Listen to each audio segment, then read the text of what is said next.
everyone, and welcome to Console Room 2022 Satellite 9. We are recording this on the 2nd of January of 2022, just a couple of weeks before the actual convention itself. And this is the panel on Robert Holmes, one of the greatest writers in the history of the series. My name is Christopher Vaughn, and with me is Rob Levy, Michael Rogers, and Alex Seymour. I think we'll go around and introduce ourselves a little bit. I was a writer for the EV Club for a long time and wrote about 75 or 80 columns on the classic series from about 2010 to 2016 or so. And I've been a lifelong fan of the show. Robert Holmes is one of my favorite Doctor Who writers by far, if not the number one guy. Rob, tell us a little bit about yourself. Hi, my name is Rob Levy, and I write for Anglotopia.net. I write a regular Doctor Who blog for them, and then also I do some writing for NeedCoffee.com, and I also do their podcast, Weekend Justice, and I've contributed to a couple different books on Doctor Who with Cosmic Press and ATB, and the Doctor Who annuals. And I've been a Doctor Who fan probably since high school, which is in the mid-'80s. And Robert Holmes has written some of the most brilliant Doctor Who episodes that I like. He's my favorite writer, like Chris. But he's also written some that have over time become much more appreciated. And I think that's a really cool thing about his writing. Michael? Hi, my name is Michael Rogers. I am also a lifetime fan. I think I started at the tender age of 12 back in 1982, ironically, with season 12, which, of course, Robert Holmes had quite a bit of influence over since he was script editing at that point. So my introduction to Doctor Who was through Robert Holmes. So the chance to talk about him, chat about him for the next hour or so is really exciting. And so I'm just pleased to be here to be able to listen and hear different perspectives today. And finally, Alex. Hi, I am a lifelong fan as well, since the age of 10. And I do not blog, I do not write, I just sit back and appreciate the show. And if you're going to be physically at the con, I'll be doing a few panels there. I'll be doing the New Year's Eve's panel as well. And finally, if you're at the con physically, stop by my wife's knitting workshop that she'll be doing.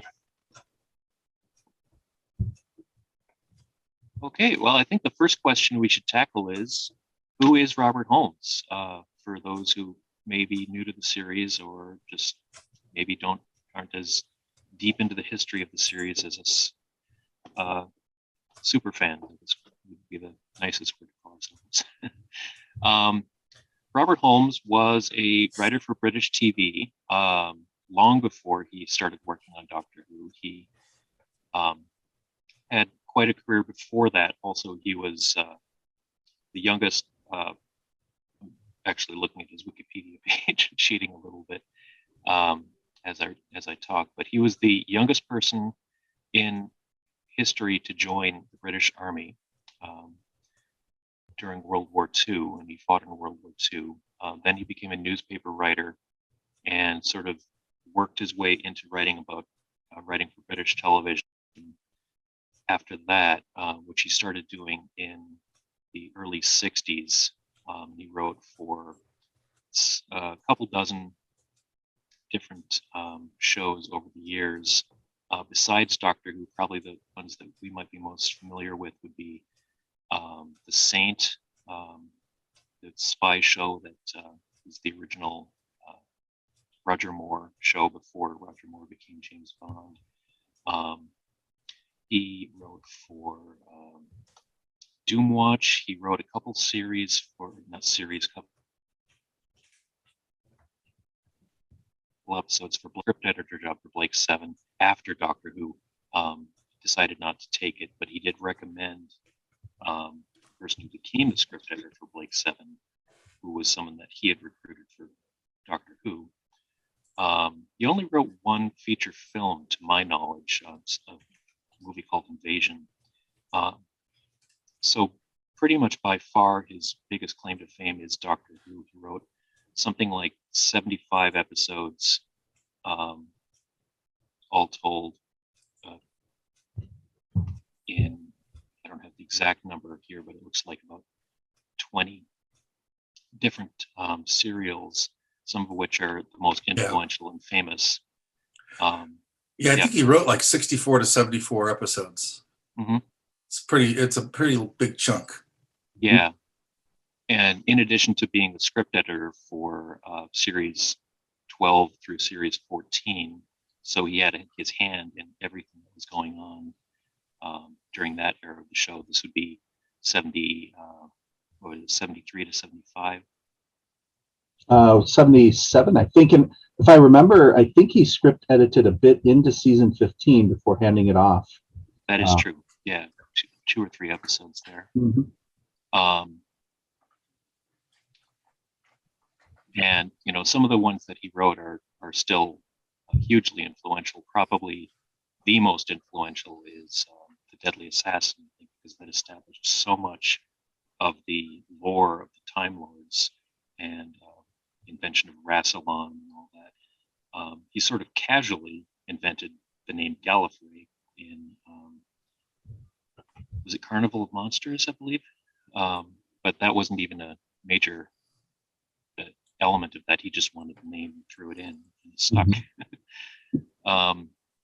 He invented the Master in Terror of the Autons. He invented the Sontarans, and he gave us the show that is pretty widely considered to be the greatest classic era series in Caves of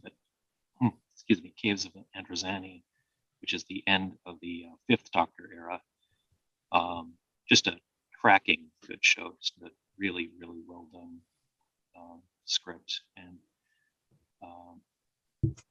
I think Rob brought up a point earlier before we started recording, which I'd love to have him explore a bit. And that is just, and you mentioning it too, Chris, is just the huge influence that Robert Holmes as a writer had and has on the new series, and how much of the mythos of Doctor Who is really attributable to him. So, Rob, I'm kind of curious if you'd be willing to maybe talk about that a little bit, because I think it's really fascinating. Yeah, sure. I mean, the other thing too that I think is fascinating is he gave, two of the most popular classic series companions, Sarah Jane Smith and Joe Grant, are both Robert Holmes creations, and also Mike Yates, who a lot of people, and Liz Shaw, who are both good, but I think underutilized at times. He also gave us the Autons, which I think is clever, because at the time, I don't think we were scared like people were scared when Terror of the Autons came out. I would love to have seen that in real time.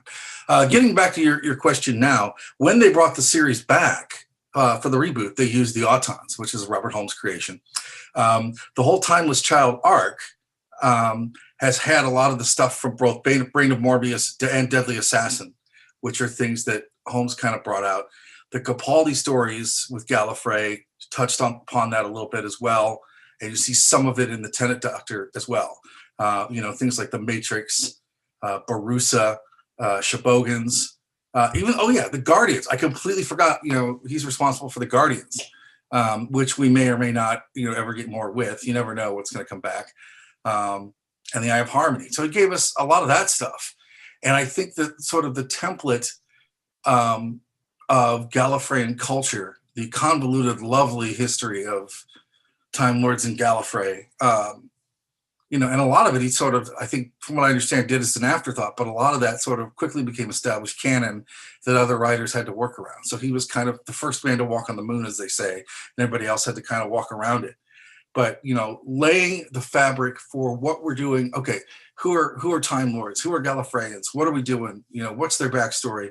A lot of that, once he put that pen on paper, it really opened up a lot of the storytelling in ways that are both popular and unpopular. And I think that, that's really fascinating. And the other thing too about Holmes that I think people forget about is the way his stories have a pacing and a structure that really worked. In a time of formulaic television, his episodes worked really well.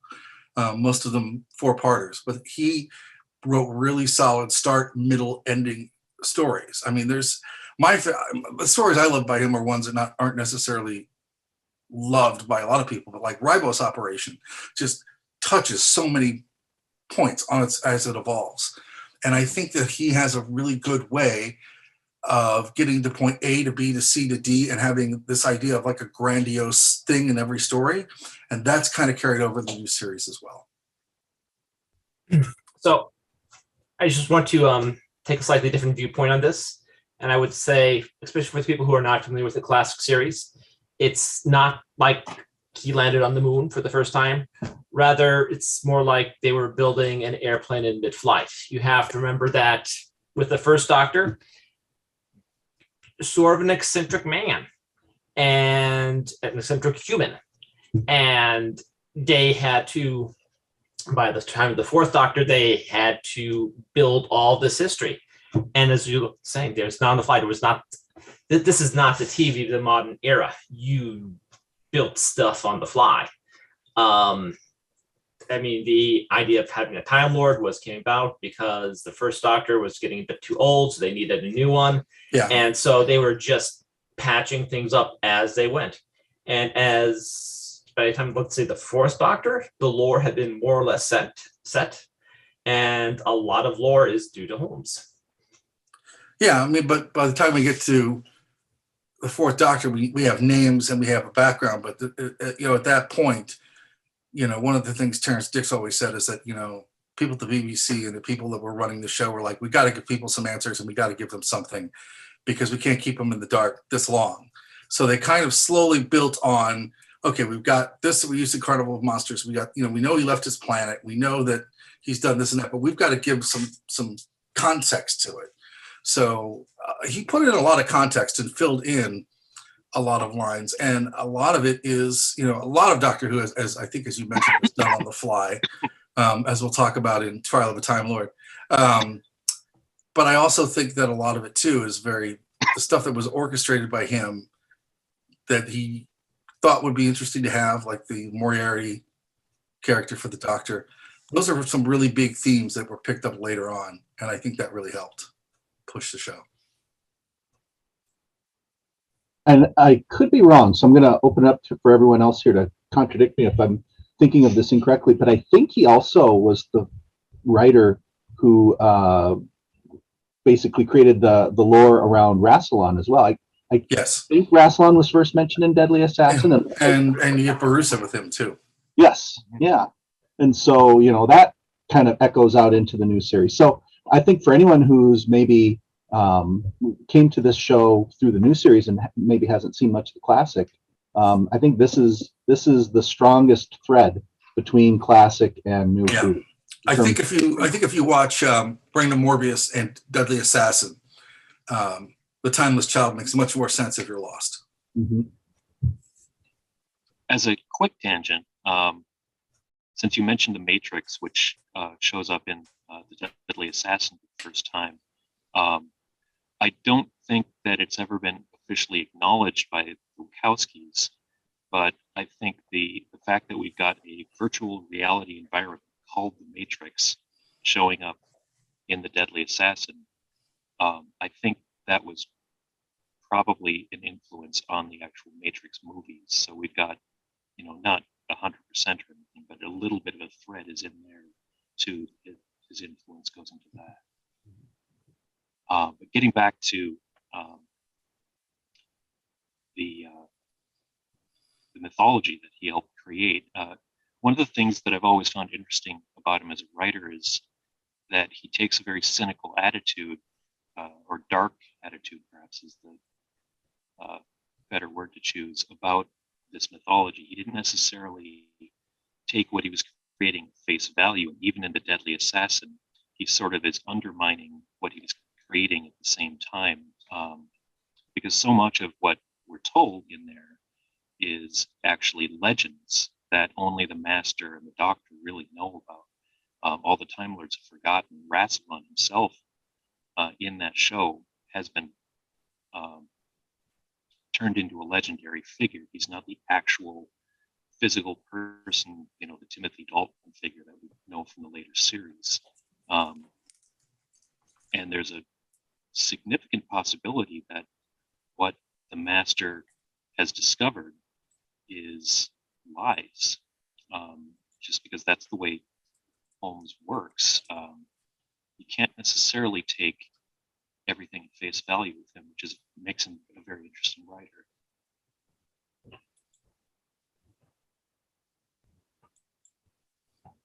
That's all I've got to say about that point. No, I think that's interesting. I that's a point to it that I had forgotten a lot of. And as Jody winds down, I'm wondering if a lot of that's going to kind of come back around, circle back around. I'm kind of curious to see how that plays out. Mhm. Yeah, there is a cynicism to what he does, and there is a life experience connection, I think, to a certain extent, that a lot of writers, every writer of Doctor Who has put some of their life experiences into it. But I think his career as a policeman and to a certain extent in the military has kind of circled around and affected his outlook and his worldview with Doctor Who, and more so in Blake 7, because the Blake 7 work he did was pretty heavy. I love the fact that when he got around to writing Blake 7, he could literally go darker than he could on Doctor Who, which I thought was really interesting. Yeah, I think it's the same sort of thing that powers the work of so many of the great noir and detective writers, Mm-hmm. The 40s and 50s and 60s. Yeah. That they had that experience in World War II and really changed them. And Hardboiled was around before World War II, but I think it really crystallized things for a lot of writers. Holmes is definitely part of that great thread of literature. Yeah, I think Holmes did a hard-boiled aspect of Doctor Who in the same way that Hinchcliffe brought someone like the Hammer horror to it. Mm-hmm. And I think that when I think of the classic series, those are the two guys I think that kind of laid fabric for some of the things later. Not certainly the only, but those are the two, at least for me, whose work really influenced me as a fan. But I think too that he had this really interesting way of creating characters. We got Liz Shaw and we've got Joe Grant and Sarah Jane, who are three diametrically different companions. So he clearly knew how to write for characters reacting to the Doctor, which is something I'm not necessarily sure they're doing great now. Depends on, but we're always going to have a problem with the writing of Doctor Who. It's like you're a fan of Doctor Who, you don't like the writing at some point. So we can't really, circle around in that. But I think that he certainly knew people. I think he wrote about people really well, and he said, I'm going to come up with a character that was interesting. And then he sort of roughed it around the edges and tweaked it to make it fit in the Doctor Who universe. At least that's my interpretation of it. I could be completely wrong. Yeah, I think you're right. Do you guys want to talk about sort of maybe the first episodes you saw that he did, or as Alex brought up earlier, the books that he wrote too? That Two Doctors novelization is pretty great. But you guys kind of want to talk about your first introduction to him, whether it's on TV or through the novels, or how did you sort of come across to him? So to answer your question, I've got no idea. So you're a teenager before the internet. Yep. And PBS is showing shows and you don't know exactly how everything gets put together. It actually took me a little while to figure out the Doctor was regenerating, just because, that's how things worked before the internet, and you had to wait until the next Saturday to get the next part of the episode. So you would go down to the local bookstore and you would buy the Target novelizations. Yes. So I've got The Two Doctors here, written by Robert Holmes, signed by our past special guest, Colin Baker. And the novelizations don't put a huge emphasis on where they are in the timeline. They're all sort of pretty self-contained, and they're not published in any really great order. So I just had this sort of random unconnected in time series of Holmes novels sitting on my shelf when I was young. So that's how I got introduced to him. That's kind of how I got introduced to it too. And I'm glad you brought that up, because back in the day, going to get the Target novels was a pretty big event, as they came out. And it was kind of like after I got the Peter Hating Doctor Who celebration and sort of learning more about the history of the show that I started realizing all these stories I like are all by one guy, and it wasn't just him. It was with a different, you discover a writer for one episode, like, he wrote this one too. And that was really cool. But Holmes was the one I thought was really engaging once I learned that in past tense, because I discovered it through RPBS. Underworld was the first episode I saw. And then by the time I got the Sunmakers, when they had Sunmakers, I was like, okay, this is really interesting. But I had no idea. Even now, I still forget that that's a Holmes script, But I remember it circled around because we had Baker and then Davison, and it circled back to Pertwee. I remember Terror of the Autons is when I really, for the first time, saw Doctor Who and felt like, okay, I can see why people hide behind the couch now, and I just kind of realized then, oh, wow, that guy, I think he wrote this and that, but then started going through my Target books and my old Doctor Who monthlies to connect the dots. Oh, just on that, when I was first introduced to Doctor Who, it was under Tom Baker. So it was Tom Baker, Tom Baker, Tom Baker. Never saw Regeneration for the longest time.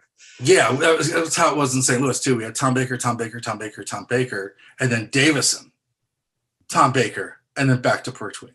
So, I think, the idea of regeneration came late to a lot of us. We knew it existed because we had the Target books, but when we actually got to see one, it was like, ooh, I remember watching Planet of the Spiders and being able to see him regenerate into Tom Baker. Oh, this is cool. Oh, that's it. So. I remember watching the beginning of Robot, not understanding that was not explained at the time. There's so much nowadays. You can get so much information on the show just by a quick Google. But why this person's face is suddenly blurring and he stands up and he's a different curly-haired guy? No idea, but you just had to go. But Michael, you were going to say something. Yeah, this may be a difficult question to answer. I know it would be difficult for me to answer, which is why I'm throwing it out here. But what would you say would be maybe your top one or two Robert Holmes favorite stories? Like if someone wanted to explore this writer more and they hadn't seen much classic Who, which stories would you point them towards? And if you could only point to one or two. Well, for me, I know a lot of people are going to say Caves of Androzani, and that is a great show, but it is also the ending show for the Fifth Doctor, and it's maybe not necessarily the best place to start, I would think. The Deadly Assassin, I think. Oh, just throw something in there. I think it's one of his last best episodes. The ones after that tend to be of quality. Yeah, I agree. His classic era is definitely the first three seasons, maybe 3.5 of the Fourth Doctor of Tom Baker. Personally, my favorite episode of all time is The Brain of Morbius, which is a riff on old Frankenstein movies, a little bit of an old B movie called They Saved Hitler's Brain, and kind of that pulpy, science fiction horror mix that so many of his episodes in particular got into. It's lurid and it's weird. It's got different monsters in it, grotesqueries and things. I just think it's a huge amount of fun, and I always love watching it. That would be my favorite. My very first episode of Doctor Who that I ever saw all the way through was The Ark in Space, which I think is also fantastic. In fact, I think that would be my choice for the introduction to the series as a whole, because that was my introduction to the series, and obviously it's stuck. And that one is, beautifully self-contained. The effects are low budget and of their time. One of the characters is slowly mutated into an alien, and it's clearly bubble wrap that's around his arm. But if you can go with it, like I often say about the old series, you have to treat it like it's a stage play and bring your imagination to it and meet it halfway, meet it on its own terms. And if you do that, that's a terrific episode. I would highly recommend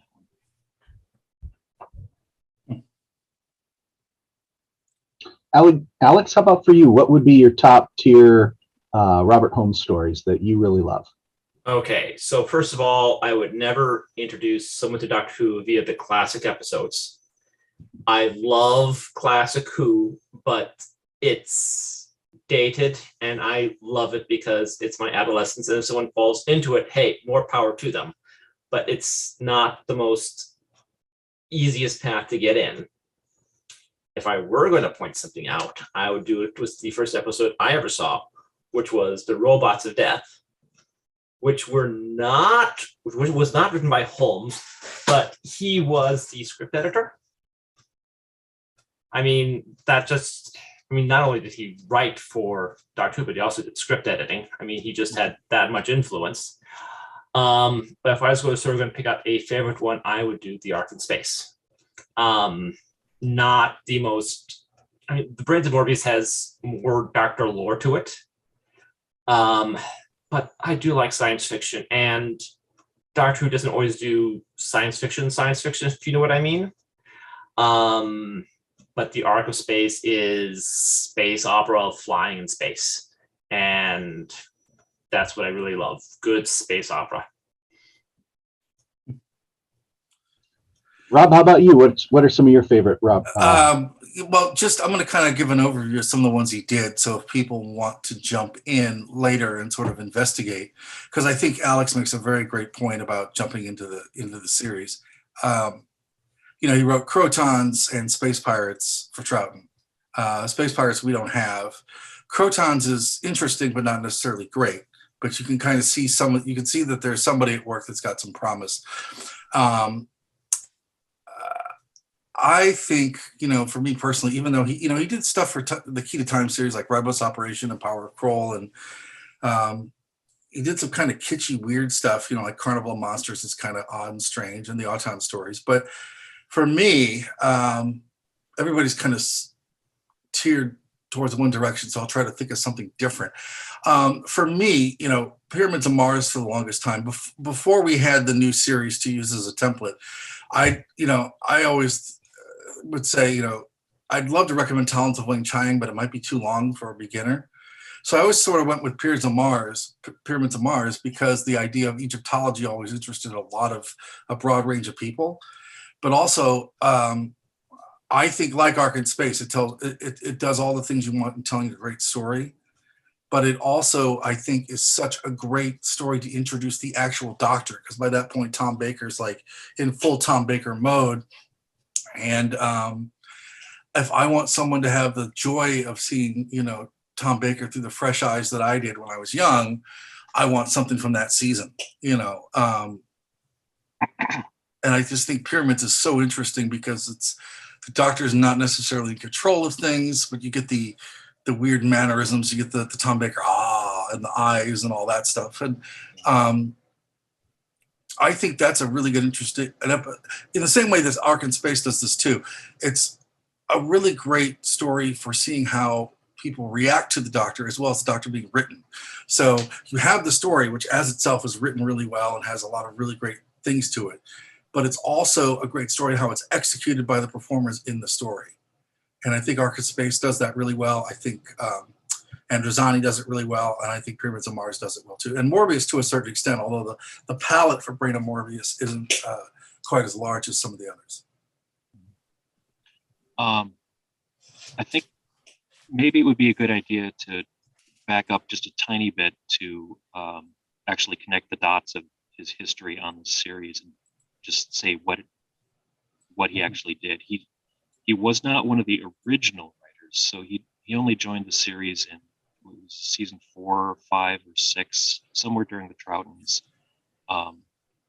So he wasn't there for the invention of the series itself. Joined a little bit later, wrote a couple of stories for the Second Doctor, wrote maybe looks like 4 shows for the Third Doctor, but they were some of the most influential shows of that period because he established, not just because of any particular ideas that he brought in, but he wrote Spearhead from Space, which is the very first John Pertwee show, which also was important in establishing, at that time, the show made a huge change in direction.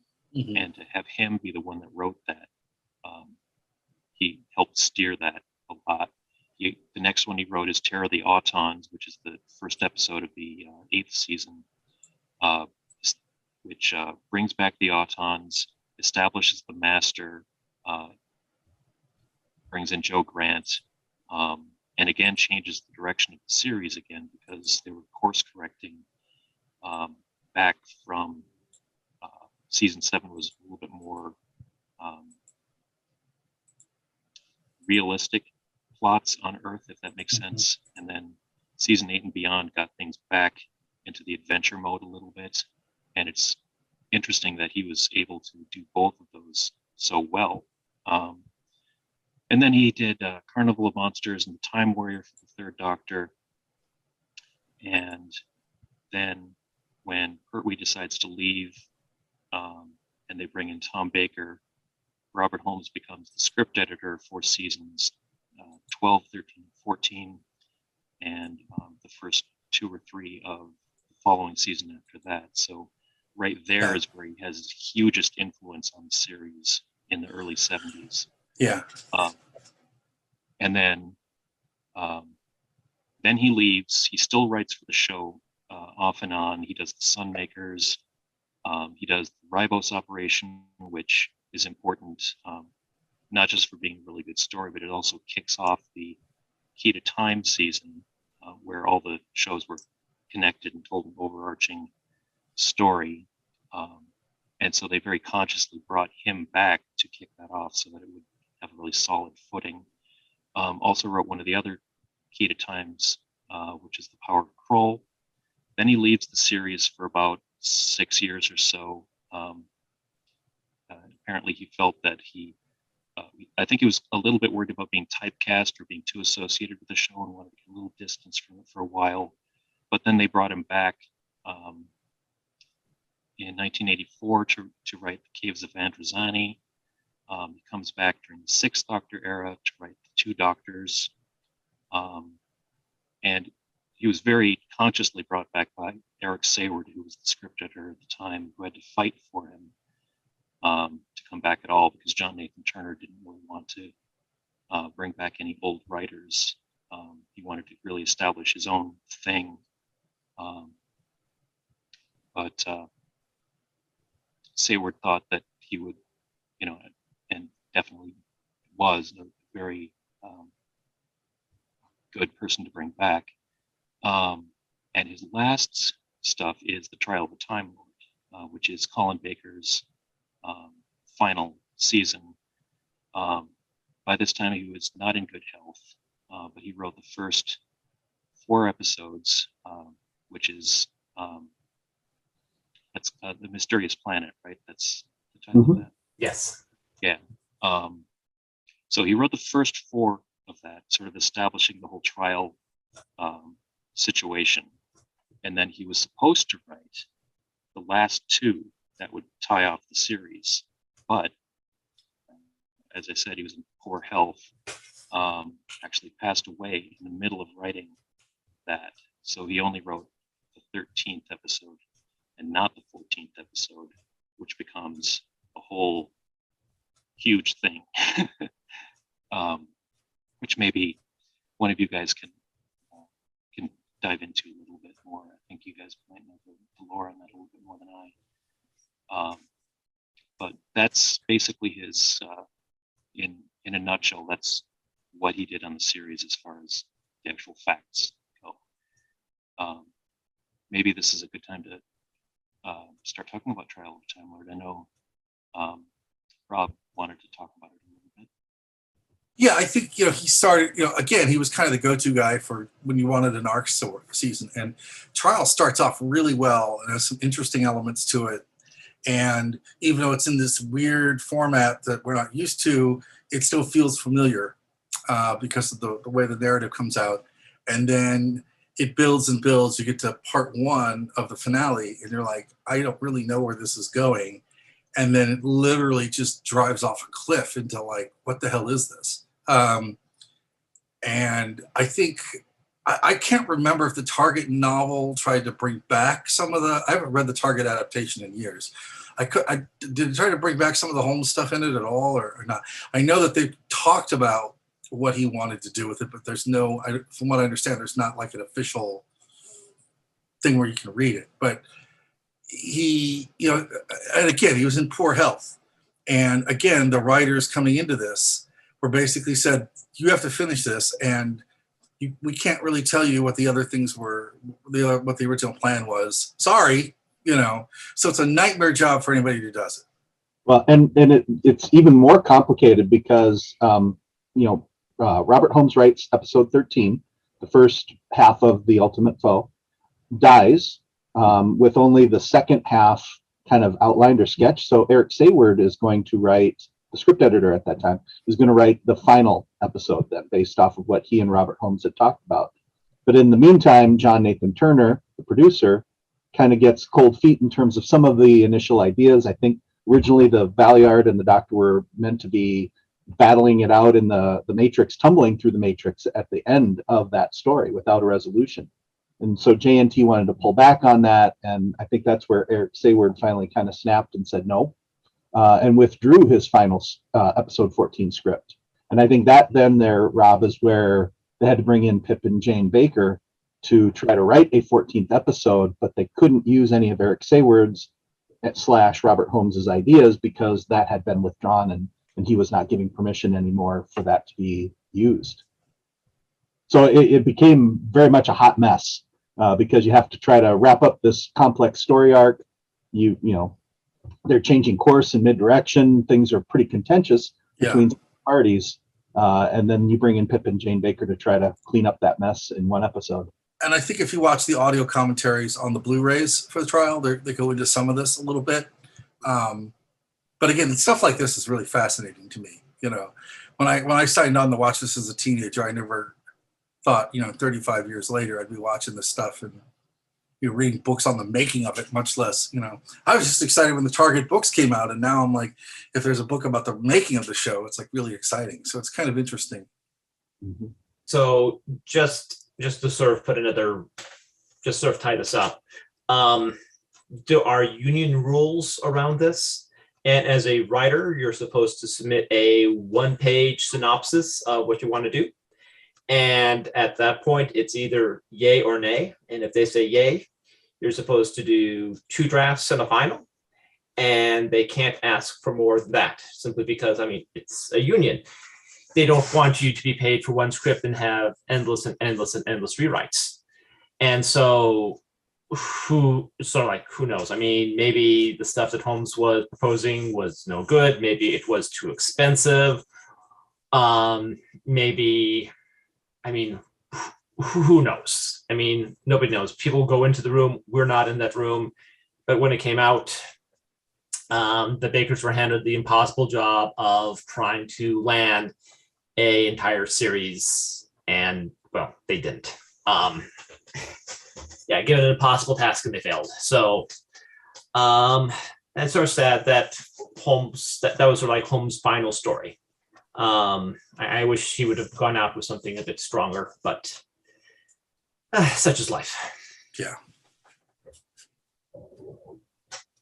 Yeah, the Bakers are not among my favorite Doctor Who writers, but I don't know if anybody could have salvaged the backstage situation of Trial of the Time Lord. If I remember correctly, some of the locations, such as that industrial museum, had already been locked down. So the Bakers had to write to that industrial museum. So that was, that would have been an interesting constraint upon writing.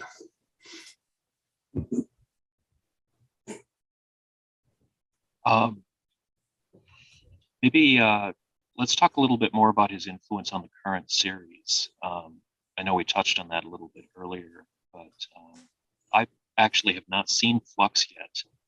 But Rob, you were mentioning that you thought that a lot of Holmes's ideas I think brought back. I think a lot of the templates of stuff that he wrote, I don't necessarily think you can make a direct correlation to, hey, they lifted it from Robert Holmes.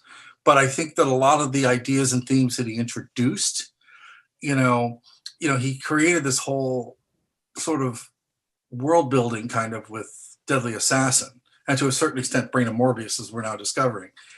And I think that Chibnall went back to that and said, there's some really cool ideas here.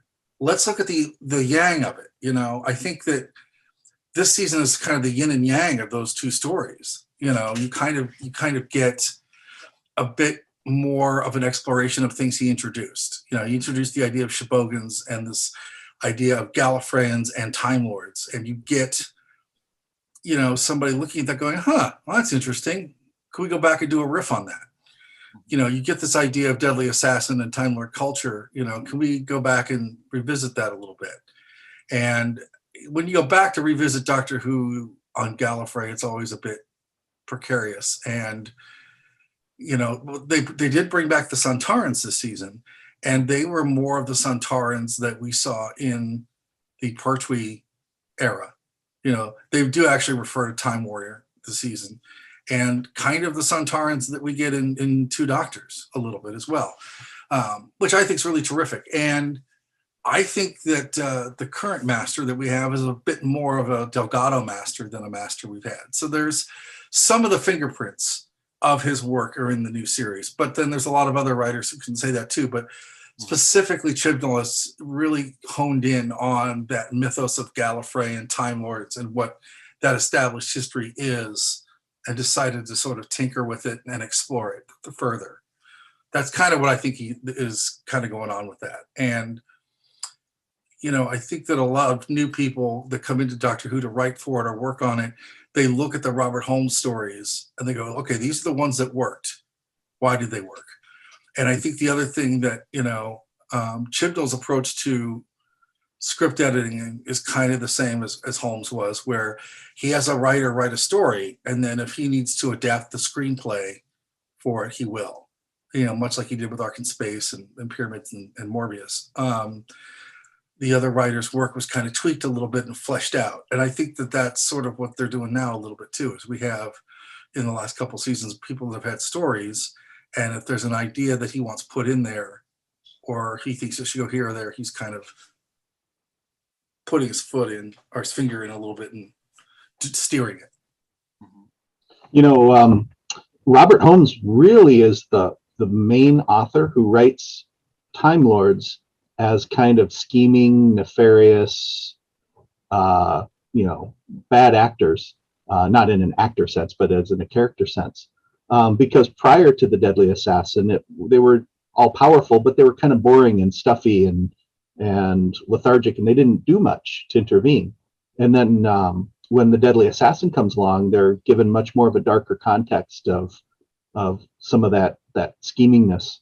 And then they kind of go back to being a bit bland and boring with other writers. And so I think that's a strong theme that comes through with like The Timeless Child and The Division, which is kind of this dark part of Gallifreyan society, where they're having folks go out there and interfere with happenings in the universe.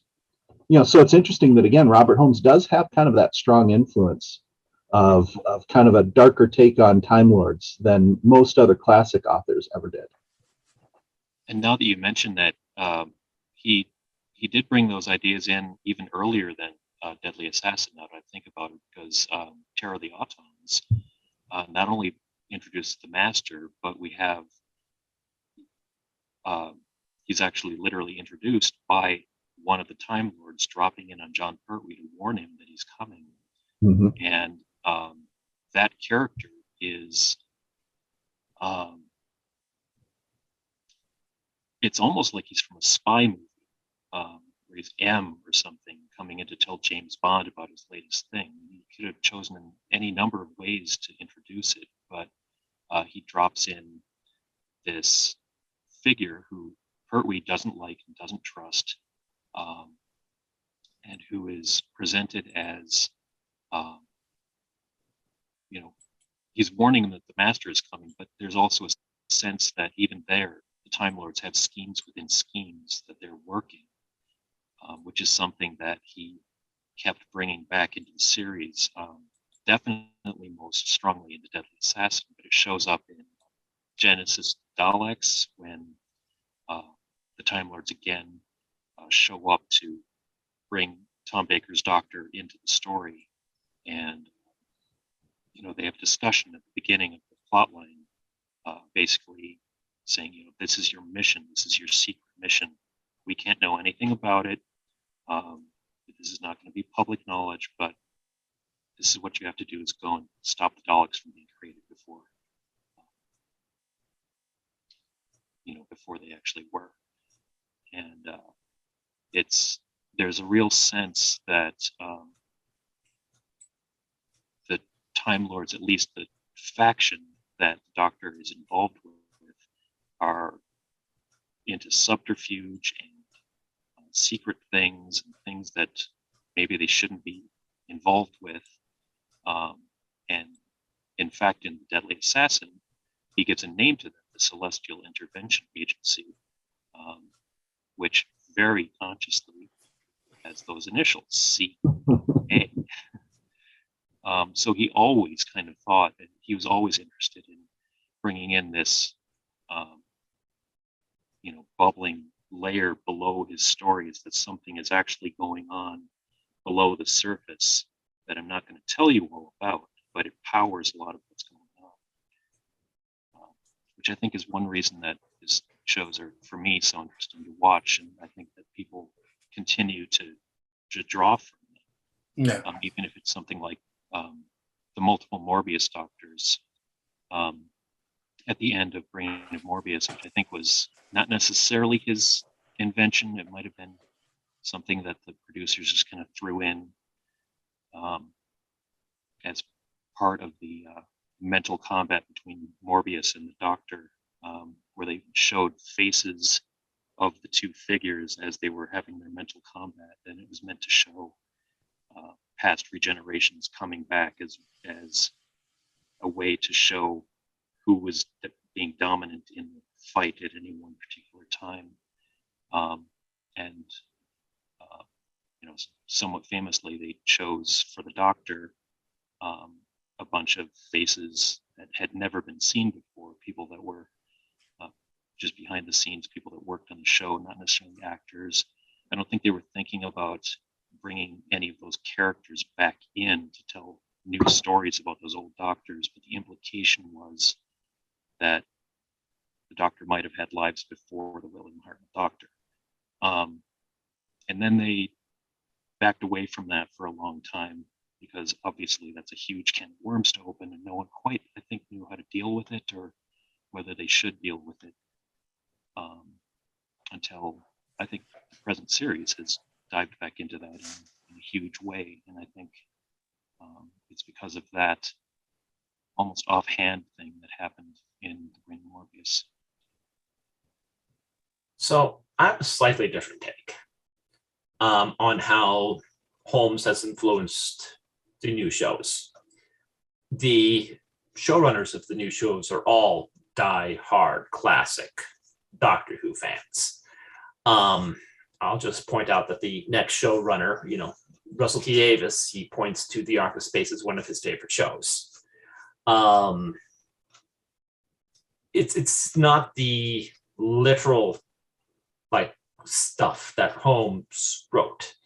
It's the genre, the influence, the style that they absorbed. And we're now seeing them taking those, well, as they say, good writers write, geniuses steal. And they're stealing just not plot points or things, but the entire style and theme of the classic episodes, which he had such a huge influence on. Yeah, I agree. Definitely agree.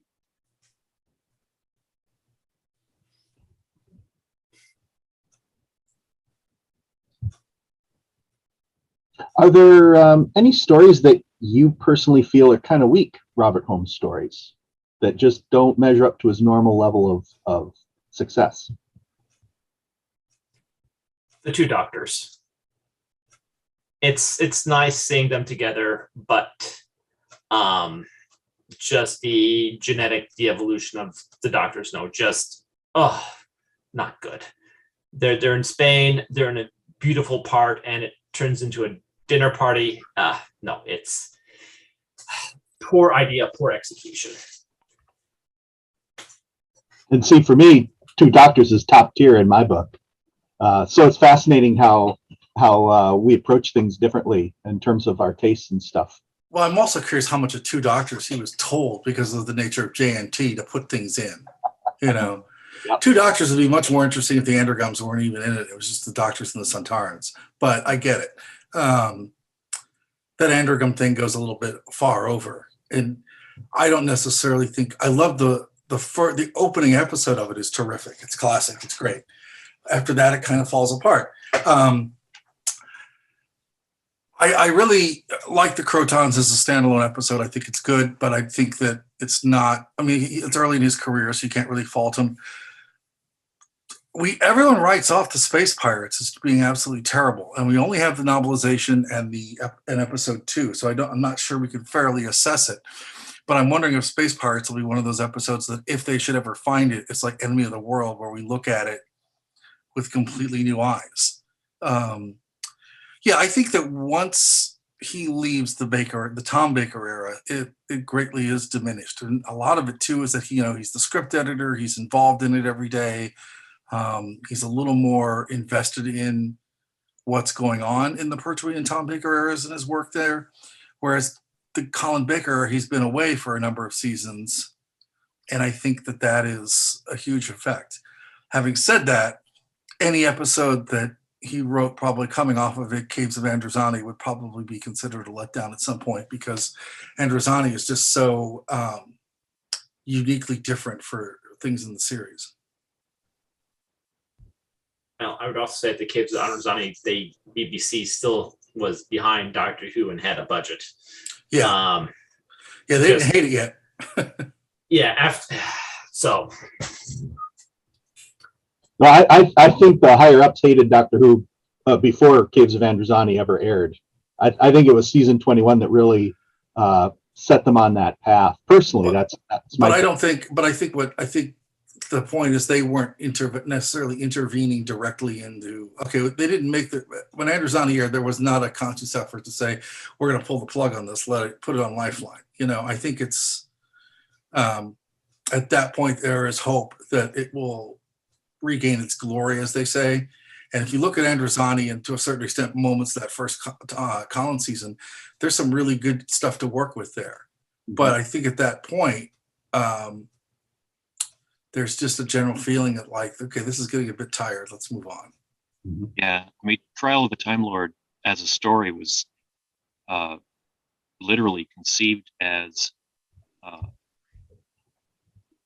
John Nathan Turner knew that the series was in danger of cancellation, and so he and Eric Sayward decided to literalize that by writing a story in which the Doctor was on trial, and if his trial didn't go well, he would be, not just metaphorically canceled, but literally canceled. So there was that helps to explain a lot of the reasons why that era struggles, because they're. And I would love to know if Two Doctors, whether he was frustrated with writing it, if he had a lot of interference, if he just wasn't feeling it and it was a paycheck, also his health too at the same time. And also I don't think he wrote well. I mean, he wrote his best work for the Fourth Doctor, and I'm not sure he wrote for Troughton very well, just overall. But good writers can overcome that, So yes, I don't know. It's really interesting after Androzani, whether he's a victim of, the same bureaucracies he put in the underlayers of his stories, or if he's just ill, or if it's just he doesn't care. It's really hard to read that era right at that point. do think that his classic era, the first Tom Baker's, the show was lucky at the time in that they had a script editor who was there and invested and not distracted and was just full bore into it. A producer who was the same way, and the BBC itself was behind the show the whole time. So that aspect, I think, helped contribute to the stability. Some of the periods that came later, even eras that had very strong moments, Douglas Adams's tenure, it was very hard for him to pay full attention to the series at the time because just after he accepted the job as script editor, Hitchhiker's Guide blew up, and he had both of those things happening at the same time. And so that feeds back into his era of the show where, he's got a couple of great episodes. City of Death is fantastic, and there's a couple of others, but then he's got some that are just a little shaky or maybe a lot shaky, and a lot of it has to do with the amount of attention he was able to devote to the series at the time. Where Holmes was in, he had his fingerprints sometimes very heavily on every show that came about, not just the ones that he wrote.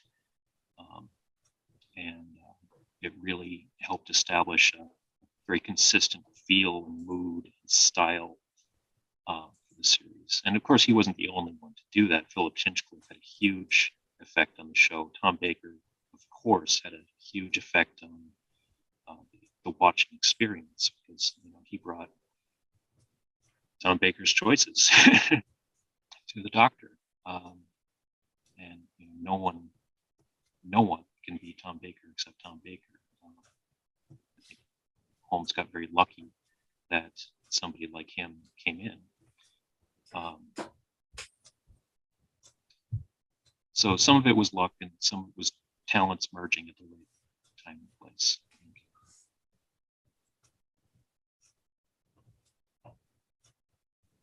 Do you guys have any favorite moments from any Robert Holmes shows? Anything that particularly maybe encapsulates who he is as a writer? I love the first couple black and white moments of Two Doctors. I think that's sort of his swan song of capturing the show.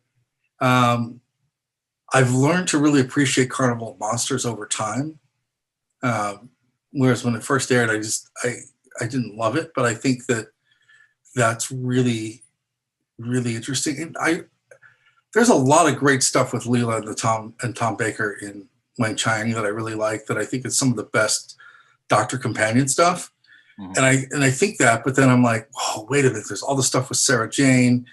Now the things with Jo Grant and her Doctor, I think a lot of that is just the natural chemistry with her and Pertwee. But I think Sarah Jane Smith is interesting because she had two different actors to play off of. So I think a lot of the stuff he wrote for her was well. And I think he's one of the few writers that really managed to fit in Martyr, in that original TARDIS crew, in a story where it wasn't necessarily kind of a throwaway. The same way with Mike Yates. You kind of get those characters that get lost. And I like that. But his first scenes with the Delgado Master and Pertwee, I think, were great. Those first couple minutes you get in Two Doctors, and then the first scenes with Sutekh in Pyramids of Mars are also great too. Michael, how about you? I think the scenes with Sutekh in episode 4, between Sutekh and the Doctor, are really great examples. I think just about any scene out of Ark in Space, Spearhead from Space, I think, hasn't gotten enough shout outs here in today's panel because it's a brilliant episode and a brilliant story, I should say, in 4 parts, 4 episodes. I'm really drawn towards the Two Doctors as well. I like that kind of Holmesian dark twist, that subversion with collecting butterflies and and Oscar Botchaby and just that whole notion of like the whole idea of the androgams and the fact that they'll eat just about anything, including humans, I think isn't played up as dark as it could have been, which I think probably comes down to the directorial decisions there. But for me, I love some of the themes that you get in The Two Doctors and some of the dialogue that you get there. And a personal favorite of mine is The Sunmakers, just again because I love the way he takes a story and then flips it upside down. And by the end, you've got the Doctor doing what the Doctor does best, which is overthrowing oppressive regimes. And I think he writes for Leela extremely well in that story. So those are some of my personal favorites. Alex, how about you? My mind doesn't work that way. I rarely do I just pick out a scene or a bit of dialogue. It's usually the entire thrust of the one. And so I've mentioned the Ark in Space, all the others, Spearhead in Space, another great one. But I just can't pick out the little thing. So It looks like we've only got maybe a minute left.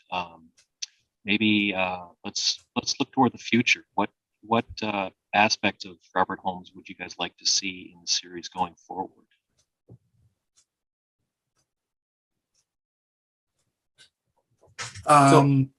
Yeah, go ahead. I was going to say for myself, I am a little burnt out by the increase in lore in Doctor Who. The Timeless Child nearly pushed me over the edge. And so really, I just hope they sort of retreat back to the boundaries that Holmes established. Not because they're great or perfect, but he set the stamp, and I really like the outlines that he set. I would agree, but like I said, I'm not completely caught up on 13th Doctor. But one thing that Robert Holmes did very well is tell a story with a beginning, a middle, and an end. And when it was over, it was over. You could say it was complete, which there's something to be said for that. And I wish that the show would do that a little bit more. Rob, how about you? No, I think he's spot on, nailed it there. The